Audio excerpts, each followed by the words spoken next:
Bismillahirrahmanirrahim. Assalamualaikum warahmatullahi wabarakatuh.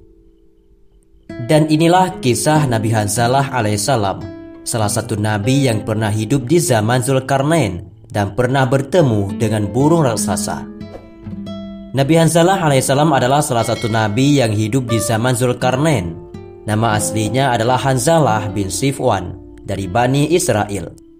Nabi Hanzalah juga merupakan salah satu nabi yang tidak disebutkan dalam Al-Quran. Namun, kisah mengenai kaum yang dibimbingnya ada di dalam Al-Quran.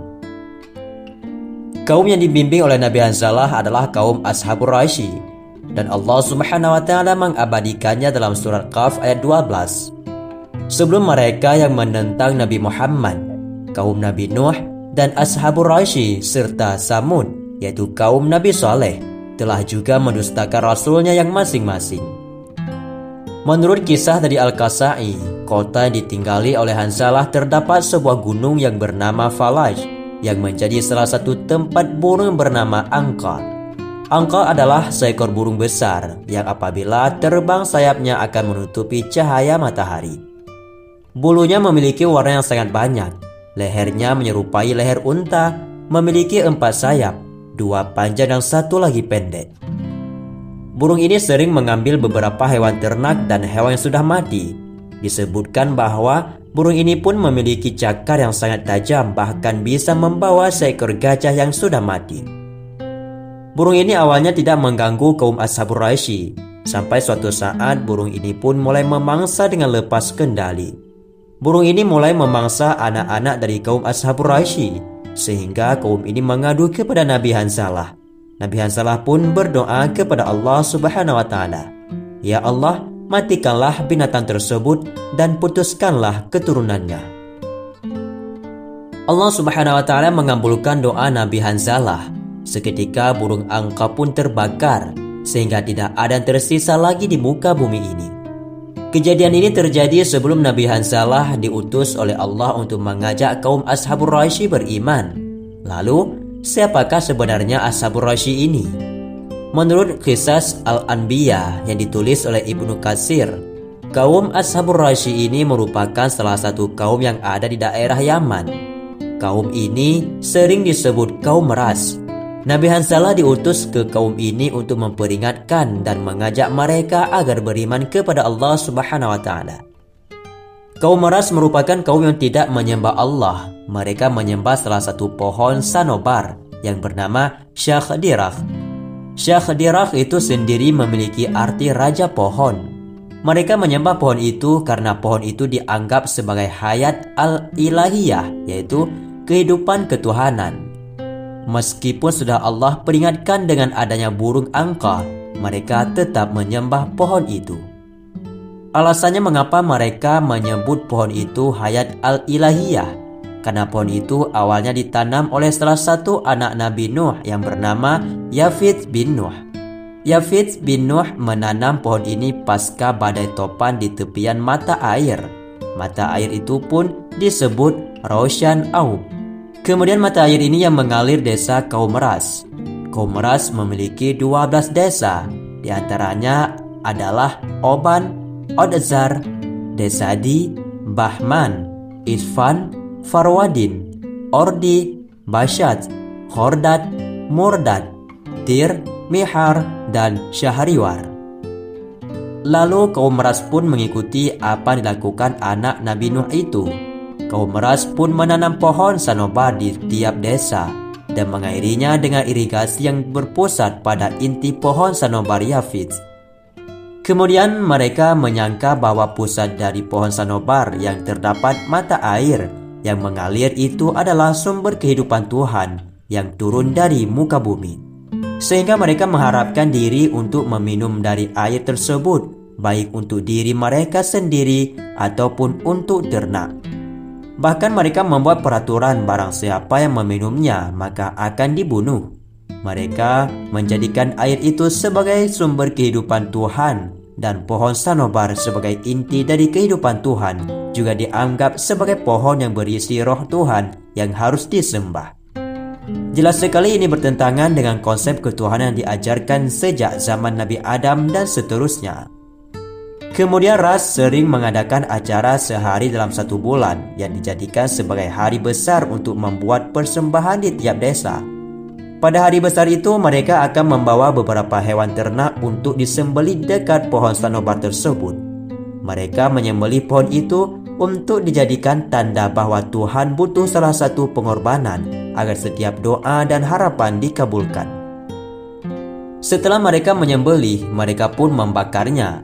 Ketika asap pembakaran dari hewan kurban tersebut naik ke atas, mereka pun mulai bersujud ke pohon, menangis dan mengadakan doa serta permohonan kepada pohon sanobar tersebut.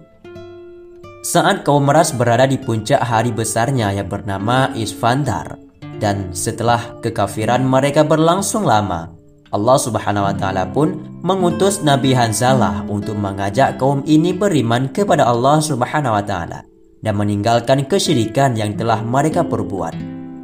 Nabi Hanzalah pun memulai dakwahnya kepada kaum Ras, namun apa yang terjadi? Kaum Ras malah menentang ajakan Nabi Hanzalah yang mengajak untuk beriman kepada Allah. Mereka pun menyebut Nabi Hanzalah seseorang menyesatkan sekaligus orang kafir. Nabi Hanzalah pun tidak diam. Nabi Hanzalah mulai berdoa kepada Allah untuk membuat layu pohon sanobar yang disembah oleh mereka. Allah Subhanahu wa Ta'ala pun mengabulkan doanya. Pohon sanobar tiba-tiba layu dan juga mati. Saat menyaksikan itu, kaum Ras sangat marah dan berkata, "Sesungguhnya lelaki ini telah menyihir Tuhan kita." Maka mereka pun berniat untuk membunuh Nabi Hanzalah. Mereka ingin Nabi Hanzalah mati dengan tersiksa. Mereka pun membuat sebuah sumur yang sangat dalam untuk membuang Nabi Hanzalah dan membuatnya mati karena kelaparan serta kehausan. Selama dakwah, kaum Ras tidak mendengar apa disampaikan oleh Nabi Hanzalah. Sampai pada suatu saat ada seorang budak yang berkulit hitam mendengarkan dakwah Nabi Hanzalah. Lalu budak itu pun beriman kepada Allah Subhanahu wa Ta'ala. Kemudian kaum Ras yang masih geram dan marah kepada Nabi Hanzalah pun menangkap Nabi Hanzalah dan melemparkannya ke dalam sungai yang sudah dibuat, lalu menutupnya dengan batu yang besar. Seorang budak yang beriman kepada Nabi Hanzalah dan kepada Allah pun melihat bagaimana Nabi Hanzalah dimasukkan ke dalam sumur itu. Budak hitam ini tidak bisa mengeluarkan Nabi Hanzalah dari sumur itu. Ia hanya bisa memberi makan Nabi Hanzalah secara diam-diam. Ia melakukannya setiap hari agar Nabi Hanzalah tidak mati kelaparan. Budak hitam ini memberi makan Nabi Hanzalah setiap habis mencari kayu bakar. Hingga sampailah suatu ketika budak hitam ini kelelahan karena mencari kayu dan ia pun mulai beristirahat sejenak. Namun saat budak ini tertidur, Allah Subhanahu wa Ta'ala sengaja membuat tidurnya menjadi lama. Ia tertidur selama 7 tahun. Selama ia tertidur, kaum Ras diberikan azab yang sangat pedih oleh Allah Subhanahu wa Ta'ala. Allah mengazab kaum Ras dengan menjadikan mereka batu hitam. Tidak hanya orangnya saja, bahkan pepohonan dan hewan ternak pun berubah menjadi hitam. Azab ini sesuai dengan firman Allah Subhanahu wa Ta'ala dalam Al-Quran pada surah Al-Furqan ayat 39. Allah berfirman, "Dan kami jadikan bagi masing-masing mereka perumpamaan, dan masing-masing mereka itu benar-benar telah kami binasakan dengan sehancur-hancurnya." Sampai akhirnya salah sebagian dari mereka bertobat dan mengeluarkan Nabi Hanzalah dari sumur. Mereka pun mulai beriman kepada Allah Subhanahu wa Ta'ala dan juga Nabi Hanzalah alaihissalam. Setelah itu, Nabi Hanzalah pun penasaran kemana perginya budak hitam yang selalu memberinya makanan. Tidak ada yang tahu kemana dia pergi dan apa yang dilakukannya. Sahabatku semua, kisah ini diceritakan dalam sebuah tafsir. Nabi Muhammad SAW bersabda, lalu Nabi kaum tersebut bertanya keberadaan budak tentang apa yang dilakukannya. Mereka menjawab, kami tidak tahu. Sampai Allah Subhanahu wa Ta'ala mencabut ruh Nabi itu, dan setelah wafatnya Allah membangunkan budak hitam tersebut dari tidurnya. Budak hitam itulah orang pertama kali masuk surga. Hal tersebut sebagaimana tercantum dalam tafsir Ibnu Katsir. Sahabatku semua, itulah sekilas kisah tentang Nabi Hanzalah alaihissalam, yaitu Nabi yang kebanyakan orang tidak mengetahui tentang sejarah dan kisahnya. Padahal Nabi ada 124.000 orang Dan salah satunya adalah Nabi Hanzalah, yaitu Nabi yang diutuskan oleh Allah Subhanahu wa Ta'ala kepada sebuah ras dari suku Bani Israel, yang dimana Allah Subhanahu wa Ta'ala memberi azab kepada mereka karena memberontak kepada ajakan Nabi Hanzalah untuk beriman kepada Allah Subhanahu wa Ta'ala. Dan hingga pada akhirnya mereka pun bertobat kepada Allah Subhanahu wa Ta'ala. Semoga saja sekilas kisah ini memberi manfaat bagi kita semua dan menjadi ilmu pengetahuan yang baru. Wallahu a'lam bishawab. Assalamualaikum warahmatullahi wabarakatuh.